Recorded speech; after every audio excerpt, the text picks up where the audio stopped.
A fundamental part of ASA is our education program, which today helps ensure that millions of young people are better informed about skin health and sun safety. Deborah is a fitting honoree as ASA strives to continue to improve our program and its impact on young people across the country. We can learn a lesson or two from Deborah, whose unique brand of enthusiasm and energy motivates, informs, and inspires. Whether she's conducting an in-depth interview with a world leader or speaking to a lecture hall full of journalism students. In her work and in her life, Deborah consistently encourages others to keep a positive attitude, to respect others, and to be grateful for their good fortune. This message seems particularly appropriate for us this evening as we come together to reflect on the success of our organization and goals for the future. I would like to ask Deborah Norville to join me on the podium to accept the American Skin Association's 2011 Education Award.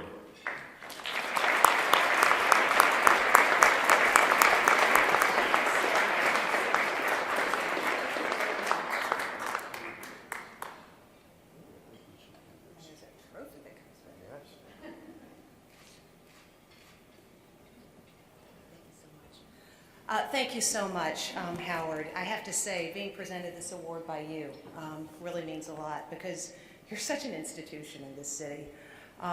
You really are a man who exemplifies. I know this award's not about you, but really, I'm going to talk about you, and I'm glad you've got family here to hear it because it's important for your kid to hear this. You really do exemplify what's right about America. You really easily could have coasted on the efforts of your father, and instead you've made it your life's work not only to build businesses in finance and real estate and technology and sports and the arts, and is there a field that you haven't put your finger in yet? I don't know. But in the process provided employment to thousands of Americans so they can support their families and they too can find ways to give back as you have done and your family has done so spectacularly in this city.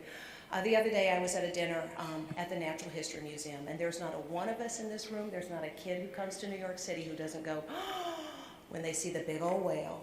And we thank you for the big old whale and that gorgeous room that it's in.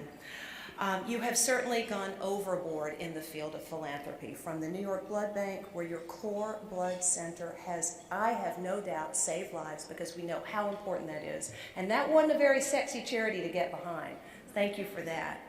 Your leadership role with the 9/11 Memorial, where many of us in this room have had the opportunity to go down and see what a spectacular oasis has been created.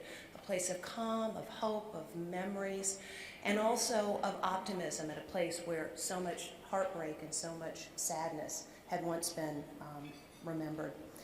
And of course, your long dedication to the American Skin Foundation. So thank you for your leadership. Can we just all applaud Mr. Milstein? So really that trophy should be going home with you.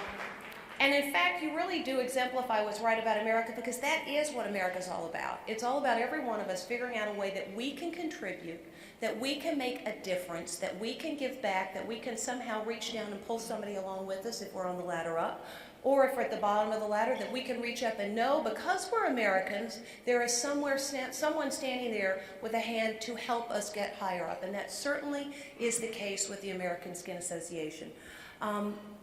When you look at the work that this group has done, when you see that video and you see those kids up there, and you realize that that's where the job is going to be done, you get the medical care you demand. And so those of you who are physicians in this room, I gather and I guess that many of you toil away in your laboratories because you have been inspired by a patient with whom you have come into contact. You have had a family member who looked at you and said, "But doctor, how come?" And you didn't have the answer, so you decided to make it your life's work to find those answers. And so I salute my fellow honorees tonight, each of whom has, whether it's at the cellular level, at the patient level, are making a difference and making hope real for people who have been told that their conditions were hopeless. So I thank you for this award. I congratulate the winners you'll be hearing from shortly. I thank these wonderful hosts for their long years of dedication to this group. And I will just share with you two words that my mother shared with me: hydrate and sunscreen. You can never do too much of both. Thank you very much.